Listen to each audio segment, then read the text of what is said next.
Hi, I'm Priya Aneja. I'm Paul Schrimpf. And I'm Jeff Gorgie. And this is Profit's Healthcare Transformers podcast, where we'll be talking to leaders in healthcare who are focused on transforming their organizations to drive the next level of growth for their business and for healthcare. Transformation is one of those terms that has a lot of layers to it. Sometimes it's about innovation. Sometimes it's about shifting the way you do business. Sometimes it's about your overall operating model, and sometimes it's to a specific department or function. It's also about people, helping them navigate the discomfort that comes with change, but also motivating them to engage in the journey of transformation, from the CEO to the newest employee. It is a journey, and that's why we created this podcast, to break down this multidimensional, dynamic topic of transformation, one story at a time. Are you ready to dive in?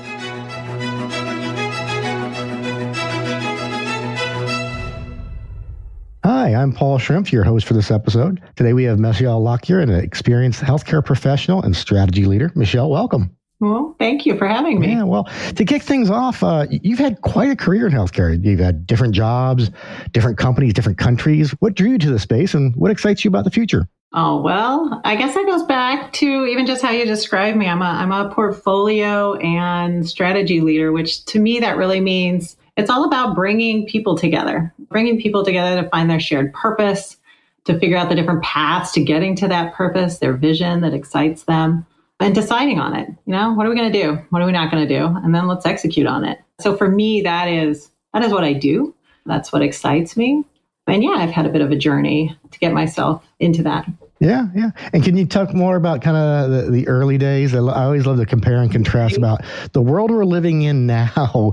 And sometimes we often get frustrated that we're not moving fast enough or we're not making progress. But when you actually stand up and look around, like we have made a lot of progress over the last few years, but we'd love to hear a little bit of your experiences in your early years as we get into more modern days. So maybe I'll just walk you through how do I look at what it is that I've been doing and the experiences I've had. I started out in engineering. I built buildings. And, that was a part of the journey where I said, it's about bringing people together. And there it was pretty fun. You're bringing together contractors and architects and clients and even Mother Nature with her constraints on what you can and cannot do to design a building. And I love that. I love that interaction. I did find, though, that I sought out more complexity or maybe a diversity of problem or challenge. And so I had amazing mentors that helped me find my way back to school.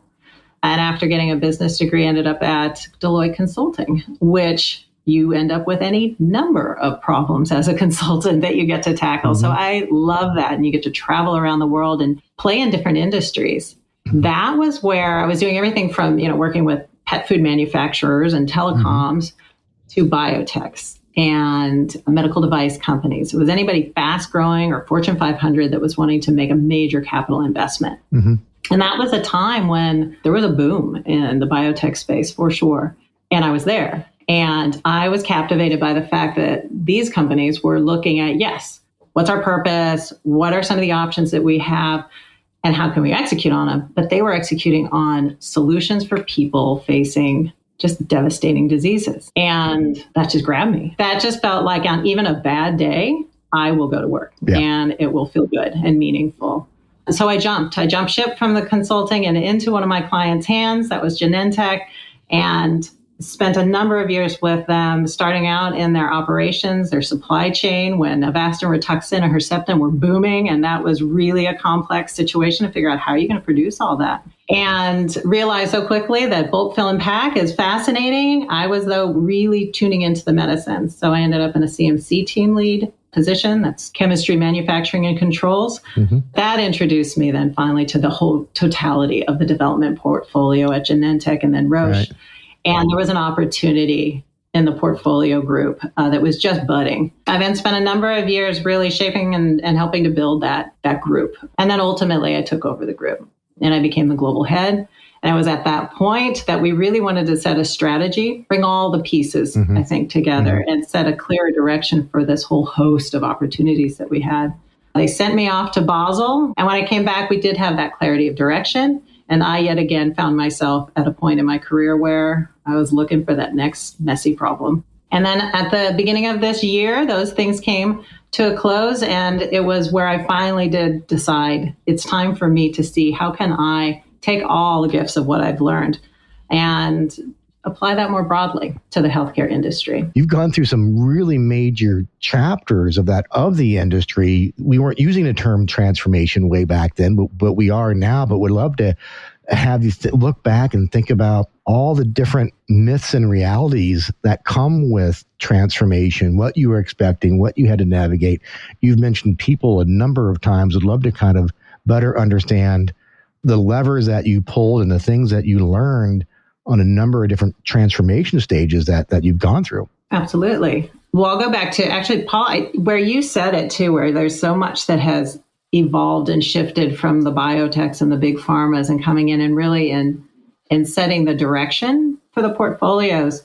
Transformation's been key if you're really thinking of it more too from the very first bit of it is what's the purpose? What are you after in making that transformation? If you are not clear on that and what that purpose is, you're just doing a lot of change for change's sake and really disrupting people. And when I think about it from a portfolio, it was amazing the boom that we've had within biotech. And then, yes, Roche came in with Genentech, and then we had an enviable portfolio then, and it's even more enviable now. However, with that massive growth, you start to lose direction when you're looking at hundreds and hundreds of studies. And then the organization to really say a common direction starts to get very challenging. Mm-hmm, mm-hmm. So I have actually led efforts where we wanted to refocus and set really a strategy or direction that's clear across the organization, given that wealth of opportunity, so that you actually are able to attract more talent and deliver more quickly. Yep. Because you're able to actually push down and make decisions across the organization. Key in that really for me too is really setting the principles is a term we used a lot, but what it really is what does good look like, mm-hmm. right? You can say we want to, options for devastating diseases. Great, right. But what does good look like and how are you going to get there? And so setting those things up, an example that we had was really patient science and business. You want to create value for patients. You want to create value for science sake. Mm-hmm. And you also, of course, want to create value for the business. You want these businesses to keep going and to thrive. Now, not all options or development studies are going to hit on all three, mm-hmm. but you want to look across all of those and balance your portfolio to know that you're hitting on all three of them as a collective and balancing it as you'd like to see. Yeah, that's fantastic. Yeah, in pockets, I have gotten people to reach out to us and going, I think we're going to embark on a transformation and we want you to help define what that is. Like it should be the other way around, which is what is your purpose? Yeah. What's your vision? What's the catalyst? And then that guides the transformation. So those are excellent points. As you look back in your career, what are some experiences that have shaped your career that might not be found on your resume? One really comes to mind. So I not on my resume, I grew up in Sacramento, California, out here in California, in the suburbs. I was one of 4 children in my family. I was the baby. And my oldest brother was 17 years older than me. So quite a broad span among all of us. And so if you to paint that picture, I'm going off to first grade, second grade, third grade, and he's out of the house working, going to school and living, starting his young adult life really at the same time. But at a certain point, my oldest brother, he actually moved back to the house. Mm-hmm. And then he lost his job. And I was young, but I could tell he was struggling, mm-hmm. slept a lot. And that just started to become part of our life and our family. And one day, actually, when coming home from school, my neighbor lady, Kathy, she circumvented me as I was heading towards home to say, come hang out at our house, which really wasn't out of the ordinary. Anytime my mom had errands or something, mm-hmm. I wasn't going to be home, we'd head over there. But on that day in particular, when my mom came to get me, she had to tell me that my oldest brother, had actually committed suicide. He had taken his life that day. And it was just an incredibly devastating thing for the family, for any person who's either struggling or has someone they love that's struggling like that. Now, at the time, I didn't understand why. I mean, today, I still don't understand why all the things that came together that happened. But I do know it stuck with me. And I just know the thing that I can imagine is that he had gotten to a point where he just didn't see any options. There were no more options. And he just wanted to end it. Mm-hmm, mm-hmm. And that is what sticks with me. And it's really shaped me or affected me both in, as you can imagine, because I've already shared with you, I love healthcare for the fact that it's creating options for people facing devastating diseases that are struggling. And so that's incredibly meaningful. And then I'd also say to anybody who ever works with me, I am an eternal optimist. I don't walk through life with rose-colored glasses. Bad things happen. Mistakes are made. I make mistakes. But I will absolutely be the first to call it out. There it is. I recognize it. Can I take anything from this? And then where do we go from here? What are the steps? What are the options that we can actually consider? Do we ignore it and move on? Do we fix it? What's the case? But let's just move on. And so I think it's just those poignant moments in your life. They really do shape you. And I think too, once you can actually recognize them and know that's sort of the energy behind you, it makes what you do so much more, I don't know, meaningful or satisfying, even on those really crummy work days. Yeah, that's an amazingly powerful story. As I think healthcare and the leaders behind healthcare organizations always need to strive to have a high degree of really true empathy for patients and what people are going through. It's not a disease state. I'm not managing a condition. I'm not faceless. I'm not an observation. I'm not patient volume. But when you think of those life-changing events in your life, they normally intersect healthcare.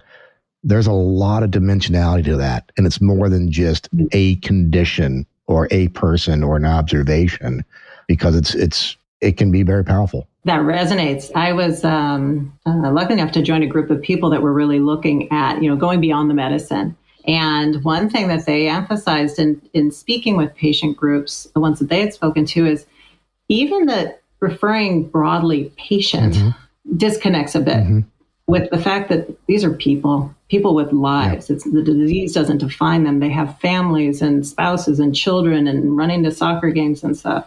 So they're people. And I think it actually even is a neat way to describe where the industry is going, if you think about health tech. And I find myself still clearly at that poignant moment when somebody perhaps is facing a real struggle and finding those options. I'm captivated by that. I'm also captivated, though, by the opportunities for people just in general to live healthier lives. Maybe never have to hit that moment of getting a devastating diagnosis because things early on were recognized and addressed early. So I think it is an interesting way to think about the whole person and even how the industry is going. I don't like going into the too stratospherical topics and trends. And I'm glad that we're making, progress towards behavioral health aspects, social determinants of health, because the story that always hits me is just a simple gentleman at a focus group for diabetes care. It was with a health insurance company, and they're talking about how we can help diabetics. And the moderator is like, "Oh, have you been getting the monthly mailers?" And the gentleman goes, "Yes." I open them. It says lose weight fat. So would I throw it in the garbage and you send me another one every month? And you could see in his face where the guy was just tired of being told he's fat, tired of being told he's lazy, tired of being told he needs to exercise more. And that just is to me the wrong side of healthcare that I think we're beginning to shed is people with diabetes or whatever condition isn't because they're stupid, lazy, and ignoring the problem. There's other things that are contributing to the situation they're in, and they went out as much as anybody else, but it's not an education, empathetic list type of engagement that they're looking for. Well, and I think it's also knowing that person better is what I see people trying to do now more than ever, maybe. And with, all the wealth of tools and abilities you do through technology or digital and so on, you can maybe even do that better or more. So when I mentioned I was a CMC team leader, it was for Nutropin. This was a growth hormone. And a large number of our customers, our patients, were kids. And it was such a learning to really understand so much about it.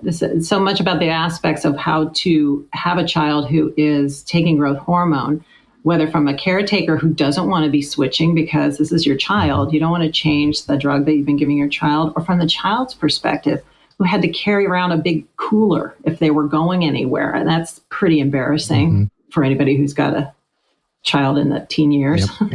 That's not attractive. Or even just for the ability to take that shot, and companies that really took the attention to how can you make that device more attractive to a child? Can you put, animated characters or things on that? But to really think about the person who's having to manage that disease and or in the treating of that disease to understand where they're coming from.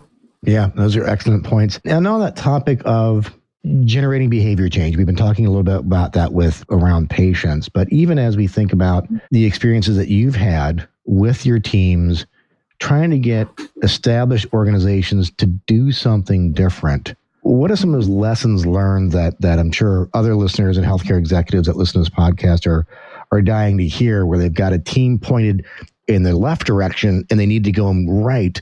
How do you kind of unpack that and get that change out of a team or teams in an organization to pursue that new chapter of growth or that new opportunity in healthcare? Really, when you think about a transformation, I think one thing that really starts to cause those to unenergize a group is when they go on for so long. So I've had the experiences of being in transformation that have gone years, where roles are even established. I've held roles that were really transformational type roles.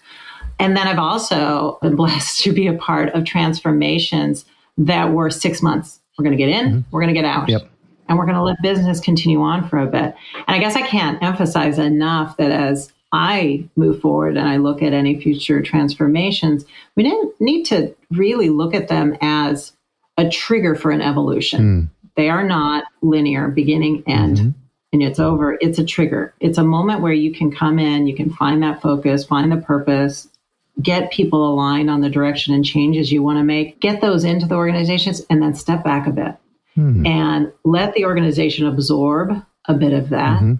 Yeah, I think that's true. And I think the other piece that I think I'm beginning to see is this romancing the idea of transformation. And you read about it, it almost sounds fun. And if you've ever been part of a transformation or multiple transformations, they are far from fun. They're ugly. You're questioning yourself halfway through. On the other side, it's fantastic. It's a huge accomplishment. But I'm seeing too many people giving me updates. We're in a transformation, and getting a big smile on their face. I'm like, I don't think you are, because they hurt. Yeah, no, if you're in a room with a bunch of people that have gone through a transformation and you're kicking it off, man, you can hear the energy leave the room the minute you say, and we're initiating a transformation. So no, I think you're reiterating that point of you get in, do the work, and then get out and allow it to percolate a bit, and then iterate on it. Really allow it a chance to breathe. So as you would enter a transformation, if you're thinking of the right team of leaders or the right attributes that you'd want from people in that first meeting, in that room, what's the right kind of people to have, leading that effort? Or what's that right profile of the various members of that team need to look like? I think for any team, number one that I'm looking for is the energy. I need to find people that are energized by whatever purpose it is, whatever change or transformation that we're after. There has to be something in that interview or wherever it is that you're sussing out members for your team, that they are actually engaged with the work itself. I think you're also looking for solution-oriented people, people that love a good problem or an opportunity and love to work with other people to cook up ideas and play with ideas. And they're people that perhaps have a lower ego, is that the right way to describe it? That don't get married to any particular idea, that they are in it for the generation and the design of ideas. And then maybe you do want to bring in somebody that actually really is now let's get this executed.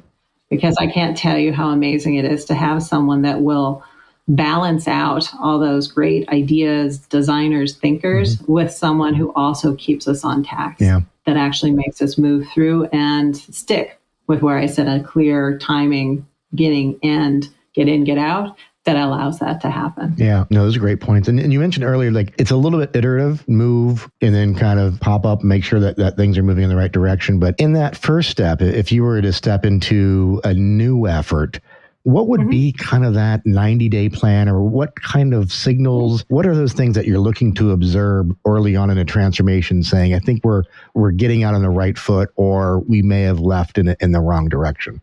In 90 days, I'd hope to get through 3 steps. Really, step 1 is that listen and learn. You got to figure out what is the problem and the opportunity that we're going after here. And there are probably numerous ones to choose from. And in my work around portfolios and looking at that, I have a mental frame of questions that I'm going after. And it starts with that purpose. Talking to and engaging with the stakeholders at all levels and across the organization, maybe even outside an organization, to really understand how are people describing the purpose and what good looks like. Is it the same? Is it different? Is it all over the place? Are we finding the root of the problem right there?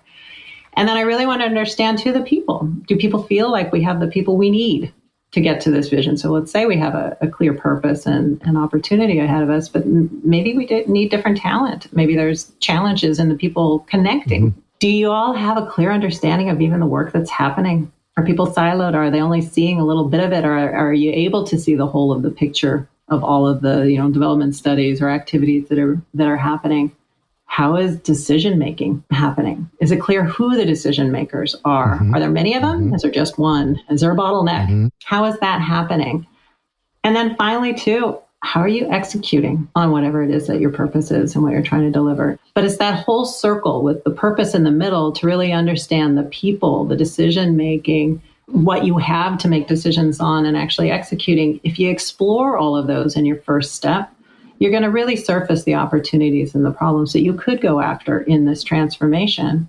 And then I'd move immediately into, okay, well, now set up your plan. What are you going to go after and what are you not going to go after? You're not going to solve everything in this transformation. So make it really clear. What are your areas of focus? Set some timelines, get some resources together, and get clear on the accountabilities. Who is your taskmaster? Who's your designers? Who are going to actually make decisions even on the transformation? So get organized. You've mentioned the importance of purpose a number of times, and would love to get your take on what makes a good purpose statement, because I know what good ones don't look like, and it's not be number one in radiation oncology. It's not disrupt the category. It's not kind of this competition, altruistic type of place, but there always needs to be some degree of tangibility so that it's driving some sort of alignment. And to your point, people know what's in and what's out. But in your opinion, what do you think makes for a good purpose, or an example of one that you may have overlapped with in your past?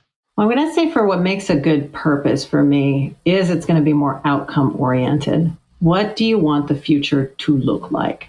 And get, to your point, as specific. You want a faster, more engaged organization, or you want a development portfolio that is got a higher probability of bringing new medicines to patients. Those are looking at outcomes, but not defining specifically how you're going to get to that outcome. I think it's a delicate balance of not being too high level, too visionary so that it's not tangible, but too specific and tactical that there is no design, no openness to the path that you get there because you've made it so specific that there's really only one path to get there. So you're looking for that shared purpose at that kind of a level. That's great. Last question, just kind of closing thoughts, either looking back in your career or thinking about the other healthcare executives listening to this now. What advice would you give to them if they're overseeing a transformation effort? Number one, as a leader of a transformation, you must be engaged and you must be committed. It is a transformation in a future that does mean something to you. I always seem to be beating on that one, but it's also something where you're not just a sponsor. You're the figurehead of this thing that hundreds of people are working through. No, you're actually rolling up your sleeves. You're engaging across the work groups. You're actually investing your time in really understanding what's happening and what's being designed and providing your advice, guidance, whatever it may be to get things done. That to me is truly an engaged leader and committed. Don't expect folks to just in their free time and they do their day job and then in their extra 5-10% they're going to contribute to this transformational effort. No, commit maybe external resources, but definitely for those that are working within. As a leader, be the one that says, no, they're going to be able to commit 80-90% of their time to this transformation stint. And can I actually add in and sneak in another one too, which is just more maybe general advice? Listen as if you're wrong. So yes, be that engaged, committed leader, but also don't go in there with a solution already in your mind. For me, there's examples I could offer and so on, but for me, it's this. I know myself and other executives, you got into those senior level roles because you were probably somebody who saw a problem, saw an opportunity, and you were the one that people saw jumped on it. And you could see a path forward. Maybe you even knew that there's many ways forward, but I know this is a way forward. Let's rally. And you were able to get people to follow you and actually deliver on whatever, solution you came up with. That's fantastic. I love that so much, Michelle. I love it. Kudos to my friend Scott. He told me that one a long time ago. Listen as if you're wrong. And anytime I hear that, I'm trying to find all the reasons why what somebody's telling me is wrong. I think of Scott. I lean back and I actually try to get more curious and really learn something. And believe me, I have examples of where that's really paid off for me. That's terrific. Michelle, this has been truly an enjoyable conversation. Thank you so much for making the time and sharing your story. Absolutely. Thank you, Paul.